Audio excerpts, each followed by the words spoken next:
তো আজ শেয়ার করব আপনাদের সাথে সেদিন টুকিটাকি কী কিনেছিলাম। আসসালামু আলাইকুম, hello everyone, welcome back to my page, welcome back to my YouTube channel. যারা যেখান থেকে দেখছেন সবাইকে ওয়েলকাম জানাচ্ছি। তো এই তো সাত সকালে বাজার করে নিয়ে আসছে, তো বাজার কি করেছে সব কিছু বের করছি আর আজকেই আপনাদের সাথে শেয়ার করব আসলে কি কিনেছি, তাই না। বাজারটাকে রেখে গুছিয়ে তারপর চলে আসলাম আপনাদের সাথে। প্রতিদিনই তো রান্নাবান্না শেয়ার করি ভিডিও। তো আজকে আমার খুব প্রয়োজনীয় একটা জিনিস কেনার ছিল, সেটার জন্যই মেনলি আমি গিয়েছিলাম, আর একটা কাজও ছিল সেটা কমপ্লিট করলাম। আর ভাবলাম যেহেতু এদিকে এসেইছি তাহলে একটু টুকিটাকি কিছু নেওয়ার আছে, সেটা একটু নিয়ে যাই। আর এই তো প্রথমে যে ব্যাগটা আপনারা দেখতে পাচ্ছেন, ব্যাগটা কিন্তু অনেক ভালো লাগছে আমার কাছে। আর আগেও বলেছিলাম যে সেন্টার পয়েন্টে ব্যাগের দোকানগুলো বেশ ভালো, আমি ওই শোরুম থেকেই নিয়েছিলাম। পাশাপাশি 3টা শোরুম ছিল প্রথমটা থেকে। তো ব্যাগটা খুবই ভালো লেগেছিল, তো ভাবলাম যে নিয়ে যাই। আমি জানি না অর্পা পছন্দ করবে কি না, তো বাসায় আনার পরে দেখলাম যে অর্পা পছন্দ করলো। ওর কোচিংয়ে যেহেতু অনেকগুলো বই নিয়ে যেতে হয়, তাই ব্যাগটা একটু বড় সড়োই দরকার ছিল, তো এটা কিনলাম। এটা ওদের ফেসবুক পেজ আছে কি না আমার ঠিক জানা নাই, তবে আমার ওর শোরুম থেকেই আমরা নিয়েছিলাম, ব্যাগের দোকান থেকে। তো এটা কাটার, কিছুদিন আগে আমার কাটারটা খুঁজে পাচ্ছিলাম না, ঘর থেকেই গায়েব। তো এরকম তো অনেক কিছুই গায়েব হতেই থাকে, কাঁটা চামচ, এমনি চামচ, এই কাটারটাও গায়েব হয়ে গেছিলো, তাই আবার কিনে নিয়ে আসলাম। এরকমই হয়, একটা জিনিস কেনা হয় তারপর কোথাও জানি উধাও হয়ে যায়। এখন আবার জিনিসে হাত পা হয় না কি কে জানে, উড়ে উড়ে কোথাও জানি চায়। তো আর এই হচ্ছে একটা তেলের জার কিনেছি, এটা বড় সাইজে কিনেছি। অনলাইনে এই তেলের জারটা অনেকবার দেখেছি, তো আমার মনে হলো যে আমি তো অনেকগুলো তেলের জার ইউজ করেছি, আপনাদের সাথে রিভিউ দিব এটা ইউজ করার পর যে কেমন। এটা আমি অন্যগুলোতে যে প্রবলেমগুলো ফেস করেছি এটাতে আসলে সেরকম প্রবলেম হচ্ছে কি না। তো এই সিলটা দেখে নিতে হবে, অরিজিনাল চেনার উপায়। এটা সবচেয়ে বড়টা নিয়েছি আমি। এটা যদি ভালো হয় দেন আমি সরিষার তেলের জন্য আরেকটা নিয়ে নিব। তো এই ব্যাগ কিনলাম, কাটার কিনলাম, আর এই যে তেল পটটা নিলাম। তো যখন তেলের পটটা কিনছিলাম ওখানে না অনেক কুকারিসের দোকান, এই হ্যারিকেনটা দেখে ভালো লাগছিল। আগে কিন্তু এরকম হ্যারিকেন পাওয়া যেত, আমাদের বাচ্চারা তো এগুলোকে ঠিকমতো চেনেই না, তো ওদেরকে মেনলি চেনানোর জন্য এই শোপিসটা কিনে নেওয়া ভালোই লাগছিল। তো ভাবলাম নিয়ে যাই, আর যেহেতু ভিতরে একটু লাইট আছে তো এই কারণে নিয়ে আসলাম। আর এই দেখেন লাইটটা কিন্তু বেশ ভালো, আমি লাইট অফ করে দিলাম। ভিতরে যে লাইটটা কি সুন্দর চলছে, এটা ব্যাটারির মাধ্যমে চলে, ভালোই লাগলো, তাই ভাবলাম যে কিনে নিই, শোপিসের মতো সাজিয়ে রাখা যাবে।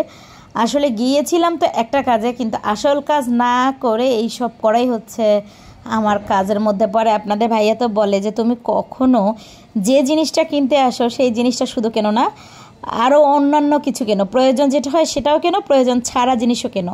আমার মতো কোন আপুরা আছেন মার্কেটে গেলে মাথা ঠিক থাকে না, আর ঘরের জিনিস কিনতে বেশি পছন্দ করি আমি, জামা কাপড় জুতো এইসবের থেকে আমার কাছে মনে হয় ঘরের প্রয়োজনীয় জিনিসগুলোই বেশি চোখে পড়ে।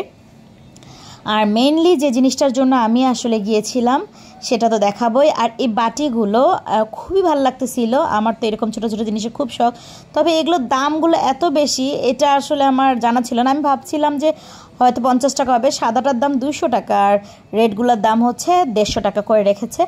ওই যে আমি একটু অন্যরকম জিনিসগুলো পছন্দ করি, চোখে পেলেই নিয়ে নিই। তো ইচ্ছা আছে এই ছোট ছোট জিনিসগুলো আরও কিনবো, আর একটা সেট বানাবো, তাহলে অনেক সময় আছে না যে মিষ্টি বা গোলাপ জামুন সার্ভ করা যাবে। তো আমি এইরকম আরও কয়েকটা কিনবো। বাসায় আনার পর মনে হয়েছিল যে আমি কালো সব একরকম কিনলেই পারতাম, কিন্তু তখন আসলে মনে হয়নি, তখন 3 রকম কিনেছি। ছোটো 2টার প্রাইস নিয়েছিল 150 টাকা করে, আর বড়টা 200 টাকা নিয়েছে, মানে ব্ল্যাক হোয়াইটটা নিয়েছে 200 টাকা। তো এই জিনিসগুলো আনার পর ভালোই লাগছিল, আরও মনে হচ্ছিলো যে নেক্সটে যখন যাব তখন আরও বেশি করে কিনে নিয়ে আসবো। তো এরপর যে জিনিসটা মেনলি কেনার জন্য আমি মার্কেটে ঢুকেছিলাম সেটা হচ্ছে এই যে ভাইরাল বটি। এই বটিটা তো মোটামুটি সবার ঘরে আছে, কিন্তু আমার ঘরে ছিল না। আমি এতদিন নিচে বসে কাজ করতাম, তো যেহেতু আমার হেল্পিং হ্যান্ড না থাকার কারণে তখন আমি বুঝতে পেরেছি যে নিচে বসে কাজ করার থেকে উপরে বসে দাঁড়িয়ে থেকে কাজ করাটা অনেক ইজি আমার কাছে মনে হয়। আমি যেমন রুটিও বানিয়ে ফেলতে পারি দাঁড়িয়ে দাঁড়িয়ে, আর রান্না করতে করতে কিন্তু কাটা বাছাটাও শেষ করে ফেলতে পারি। তো একসাথে 2টা কাজ করব, আর এই জন্যই ভাবছিলাম এই বটিটা কিনবো। তো অনলাইনে অনেকগুলো রিভিউ দেখেছি, অনেক পেজ ছিল, বাট আমার কাছে মনে হলো অনলাইনে অর্ডার দিলে একটু দেরি হবে, 2-3 দিন সময় লাগবে, তার থেকে বরং আমি গিয়ে দেখে কিনে নিই। তো মৌচাকে গেলাম, কারণ এখন আর নিউ মার্কেটের কথা মাথায়ও আসে না, সময়ও পাই না, আর সারাদিনের একটা যাওয়া আসার একটা হ্যাসেল। তো এই কারণে আর নিউ মার্কেট না গিয়ে আমি মৌচাক থেকে যতটুকু পারলাম এগুলো কিনে নিয়ে আসলাম। আর সাথে তো এই দুইটা কিউট কিউট চামচের কথা কি বলবো, জর্দার একটা দইয়ের একটা, দেখে আর রেখে আসতে পারলাম না। এই দুটাও কিনে নিয়ে আসছি। এগুলো ভাতের চামচের মতো, কিন্তু এগুলো এত ছোট ছোট, একটু যেটা বড়, যেমন এটা হচ্ছে জর্দা রাখা যাবে আর এটা দই। তো অনেক সময় গেস্ট আসলে দই দেওয়ার জন্য, জর্দা দেওয়ার জন্য আলাদা চামচ আমরা ইউজ করি, সেটার জন্য এটাও ভালো লাগলো। আসলে কিউট কিউট শপিং আজকে না। তো একটা কিনতে গেলাম ভাইরাল বটি, না ভাইরাল বটিটা কেনার সাথে সাথে আরও কিছু টুকিটাকি কেনা হলো। আর মেনলি তেলের জারটা কেমন হয় এটা আমি রিভিউ দিব আপনাদের সাথে।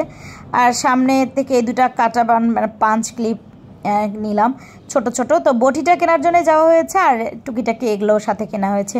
খুব সামান্য কিছু কেনা। আসলে সব সময় চেষ্টা করি যে ঘরেরই প্রয়োজনীয় জিনিসগুলো আগে কিনতে।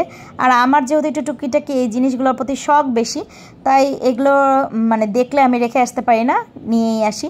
তো আবারও যাব মৌচাকে, আরও কিছু কেনার বাকি আছে। আজকের জন্য টাটা।